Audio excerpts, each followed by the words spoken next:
What's going on, everybody, and welcome back to From The Bench Vols. I'm your host, Will Meadows, and welcome to our Wednesday edition of the show where we have strictly football to talk about. We've got some kind of saddening news. Bru McCoy officially retires from the game of football due to medical reasons, but today, on the bright side of things, we are going to start our series of position groups. I know we talked about it a little bit in the past, saying that I was going to do this in the offseason, but we are going to talk about strictly our position groups, a little player spotlights, if you will. And today we're going to start with the DB position, talk about how I feel about that position group, and individually, kind of talk about some of the main guys in that group. But before we get into anything, make sure you guys subscribe to the channel, leave a like, leave a comment, and make sure you guys go follow us on all the socials. They are listed below. So, like I said, we're going to start our new, and first, I know this show is coming out a little later on a Wednesday. They usually come out really early in the morning. It's my last week of school. I had a doctor's appointment yesterday, a job interview, and a lot of stuff's going on with my last week of school, just kind of some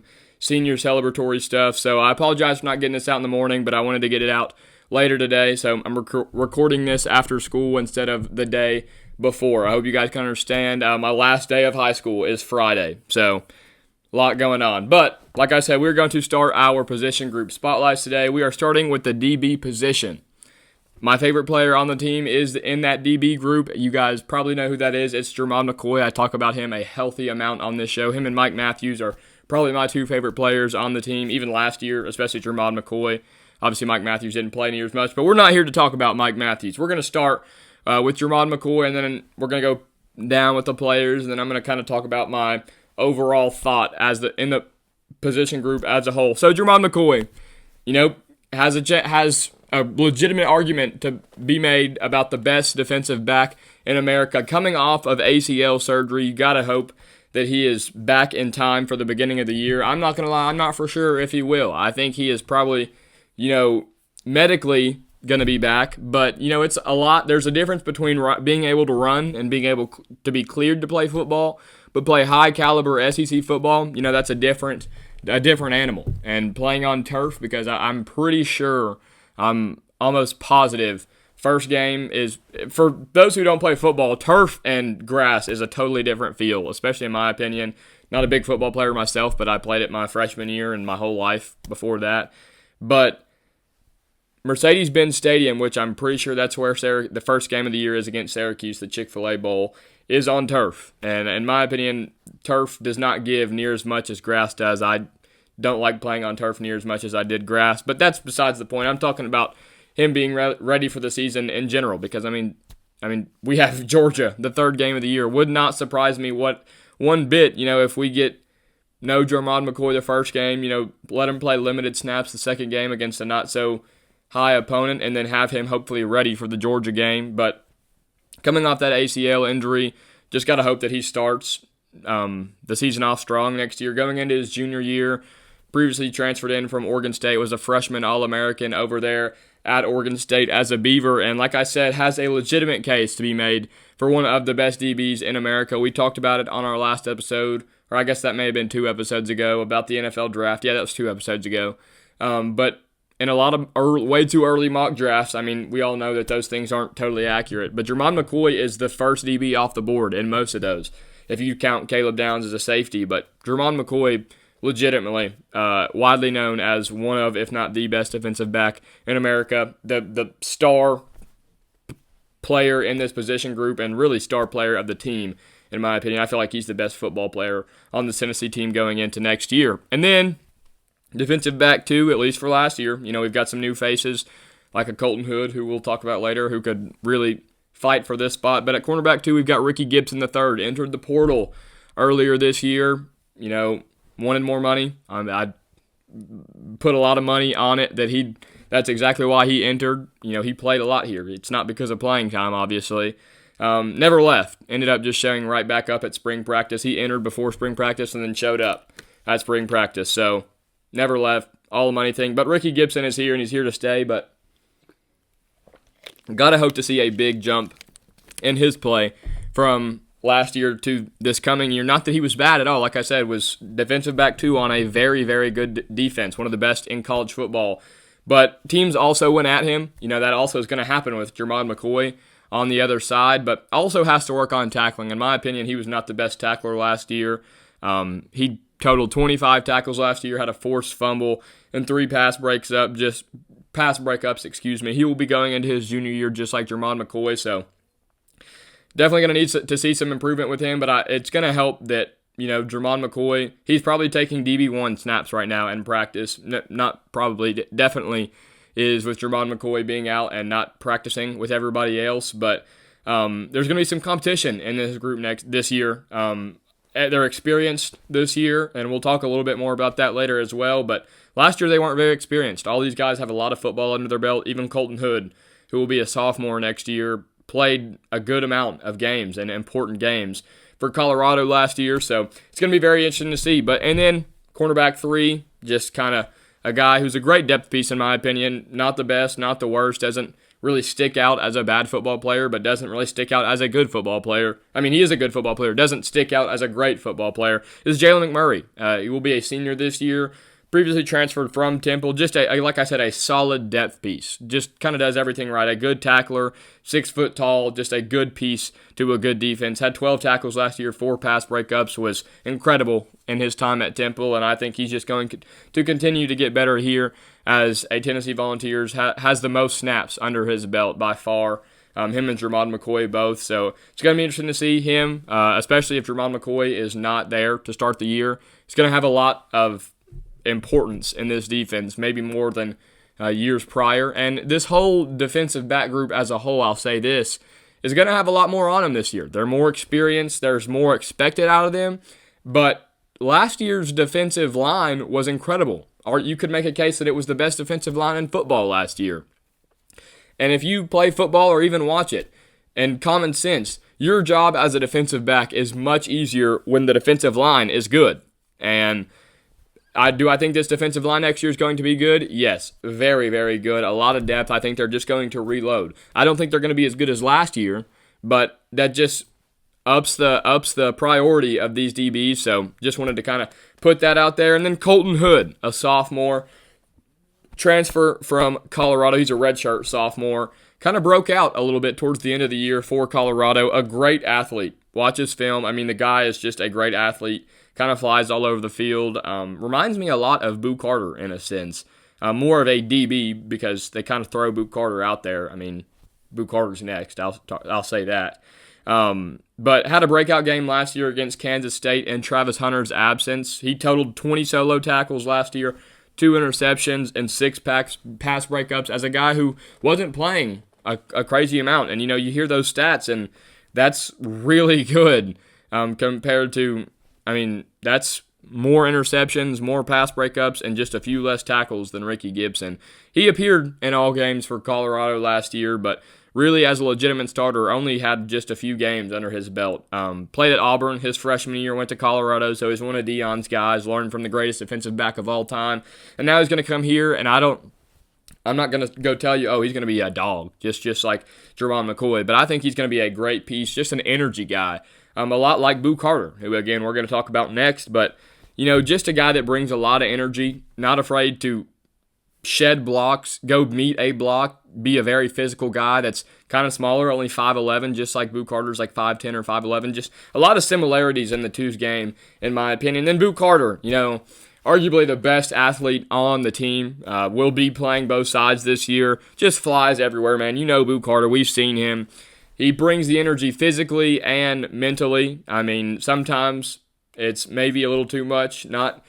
He rarely has been caught for it, I'll say that. Even against Alabama this past year, he pushed the dude, and then Kendrick Law came right back at him, and he just didn't get in trouble. If you're not getting caught, you're not doing anything wrong. Isn't that what they say?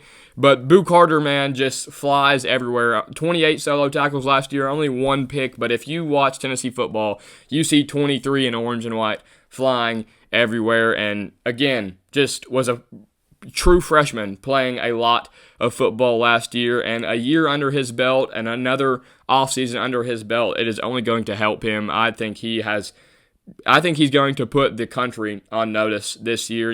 A lot of freshmen aren't getting talked about that are very good. We've got guys like Leonard Moore at Notre Dame who are getting talked about a ton, and rightfully so, but Leonard Moore and Ryan Williams and obviously Jeremiah Smith for the right reasons are just kind of the headlines of this freshman class. And like I said, rightfully so, but I feel like there's a lot of guys like Boo Carter that are severely flying under the radar just because of how good that freshman class last year was as a whole. And I think Boo Carter is going to put the country on notice this year. And like I said, I'm going to kind of give my full analysis on, after breaking those players down, my full analysis on the group. I'm very high on this DB group. I think they're going to be a lot better than last year, in my opinion. It's going to be interesting to see with the safeties, because Will Brooks was very good, in my opinion, last year, our best safety. Turntime's definitely going to be a starting safety next year. Caleb Beasley, who was once a DB, is going to move up and play safety this year. Idris Farouk is going to play safety this year. A very athletic guy, can hit. So it's going to be fun. If those safeties can do their job, these DBs are going to look a lot better. It's kind of like I said with the defensive line, man. They're all in unison. Obviously, they're on the same team, but you help me and I help you is kind of the motto for these position groups. Like, DBs can make safeties look a lot better. Safeties can make DBs look a lot better, and that defensive line is really the start of it all. That's why defensive line is so important, and Rodney Garner does a great job getting those guys in and out, fresh bodies for those big boys. So it's going to be very interesting to see how that DB group holds up. The main part of it all is going to be Jermod McCoy's health, hoping that he is back in tip-top shape. They've said throughout this spring that Jermod McCoy is kind of just learning about himself and as a teammate and becoming a better teammate, a better leader through this, not being on the field. I'm not on this level at all, but I know how it feels. I'm going through the same thing right now. You just kind of learn a lot about yourself when you're stuck and stable and you can't move. And I can't even imagine what it's like for a guy who's a All-American in his field and has a lot riding on it. Not only NIL money or the NFL, but his team is counting on him. So it'll be that's going to be the main part of this all. Just got to hope Jermod McCoy is back 100% and back 100% on time as well is going to matter, because like I said, playing Syracuse is obviously a hard first game, especially compared to ones in years prior where we've had Ball State and Bowling Green. I feel like we haven't had a real a real opponent in the first game since Georgia Tech. I could be wrong. It could be a little earlier than that, but I feel like Georgia Tech is the last time we had a hard game first, and I'm pretty sure that was the Chick-fil-A Bowl as well. So we're back in the Chick-fil-A Bowl here, but I like this DB group a lot. I think that guys like Colton Hood are going to be very good pieces for us, and I like those freshman DBs, and Heupel and his staff seem to like these freshman DBs. A lot of guys like Trey Poteet and a lot of guys that are coming in and pressing and improving throughout the spring. The DB group had a very successful spring, in my opinion, so very high on this DB group, much higher than I was last year. All the talk last year was, okay, these DBs look good to start, but we weren't playing, the crazy competition to start, and everyone was like, all right, this D-line, no doubt about it, is good. These DBs are very untested, so how do we know if they're that good, if they're not playing all the best athletes in the world? Obviously, we know the SEC is absolutely loaded, but that was all the talk last year, is these guys aren't experienced. They're not battle-tested. Every single one of these guys is battle-tested now. Colton Hood just played with the best DB in America last year and learned from the best DB of all time as his coach and stepped up big when his name was called. Jalen McMurray has played a lot of football, but it has a year in the SEC under his belt. Ricky Gibson, a year in the SEC under his belt. McCoy, like I said, was a freshman All-American, now has a case to be the best DB in America, has a year of SEC under his belt. And then Boo Carter was a true freshman, like I said, playing in that secondary. Didn't even really know that he was going to play as much as he did to start the year, but that guy just makes plays. And you can't teach guys who are gamers, like I would consider Boo Carter to be one. But I'm very excited for this DB group, and I think that they're going to be one of the better groups. I'll just kind of put that out there in this little position group. At the end of this position group spotlight series, when we're all done with the positions, spoiler alert, I'm not doing special teams, no kickers or punters, but just offense and defense. I feel like this DB group is going to be near the top of those groups. So I think that's that on the defensive backs. And like I said, kind of our sad news of the day is Bru McCoy retires medically from the game of football. It was made known to NFL teams during the NFL draft not to draft him because he knew that he was going to retire. Is a fan favorite, man. If you remember, Bru McCoy's recruitment was a highly touted 5-star at USC. I think he went to Texas and then back to USC and then transferred here. couldn't figure out if he was eligible to start the year. There was a whole lot of drama behind that. Whether he was going to be able to play alongside Cedric Tillman and Jalen Hyatt in year 2 of Hendon Hooker. Ultimately, obviously, he was able to play. McCoy has had 4 surgeries on that brutal ankle that we all watched at Neyland. A very sad injury, a gruesome injury. If you guys got to watch, I don't recommend looking it up. It's just kind of gross. His ankle is just, it doesn't look nice. I'll just put it that way. But just a fan favorite for UT. If you go to the games, or even, I'm sure you can hear it on TV, as soon as that dude makes a catch, it's Bru. So gonna miss that, man. Obviously he was gonna be done regardless, but just hate to see it. I mean, you're kind of seeing it more and more with these guys having to medically retire. Jordan Travis, former quarterback for Florida State, went to the Jets. Just never, that he was saying that leg just never responded. He recently had to medically retire. Cam Rising, quarterback for Utah, is like a 7th or 8th year guy, and everybody kind of makes fun of that, but I mean, it's sad, man. He just had to medically retire today as well. He did it, I think, like 5 minutes before I started this recording, so you really hate to see it, but everybody hates on NIL and this, that, and the other, but this is kind of the bright side of NIL. I mean, Bru McCoy made a name for himself at Tennessee, has made some big plays, and we're going to kind of show that big play later, his biggest of plays in my opinion, but was a fan favorite, a guy that everybody loved, a great leader. His locker room loved him. Made some money off of NIL by being good at football, man. That's what it's all about, and you should make money, in my opinion. I've talked about it a little bit before, but I think you should make money if you're a fan favorite like that. Doesn't need to be in check, yes, but just me kind of talking about a bright side of NIL. Got some money, got his degree. Now, there's more to life than football. Obviously, a great football player in his own life, but prayers up to Bru McCoy. I know he is going to do some big things, but just kind of sucks to see it have to end like that. But like I said, made a lot of big plays, made a lot of big catches for Hendon Hooker and some other quarterbacks, Joe Milton, Nico Iamaleava. But his biggest one, in my opinion, was the 3rd Saturday in October, the first win against Alabama in this Josh Heupel tenure. Huge catch right before the old knuckleball field goal, and I want to go ahead and run that back for you guys. So here's the clip of Bru McCoy and his iconic catch. Midfield, Hendon Hooker can't take a sack, double clutches, throws, it is caught. Do they get the timeout? Bru McCoy. And remember, the clock stops on the first down, so I think there was at least 1 second. Yard pickup.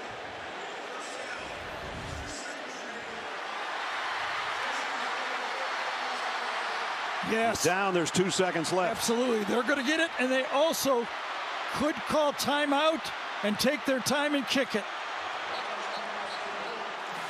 Bru McCoy, the transfer from USC. Brooks to hold. Chase McGrath for the win for the Volunteers. From 40. On the way, a knuckleball. He got it!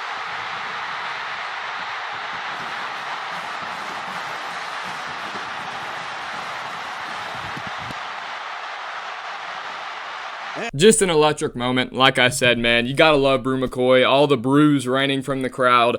A huge play that will go down in Tennessee history. That whole drive will go down, and really that whole last 2 minutes of that game will go down in Tennessee history as we all know it. I remember being there in the stands for that live. Just a 50-50 ball. Hendon Hooker trusting his guy and Bru McCoy going to make the play. But I think that's going to wrap it up for today's episode. I really do appreciate you guys for joining on this Wednesday edition. I will see you guys on Friday. Make sure you guys subscribe to the channel, leave a like, leave a comment, and I will see you guys in the next one, and go Vols.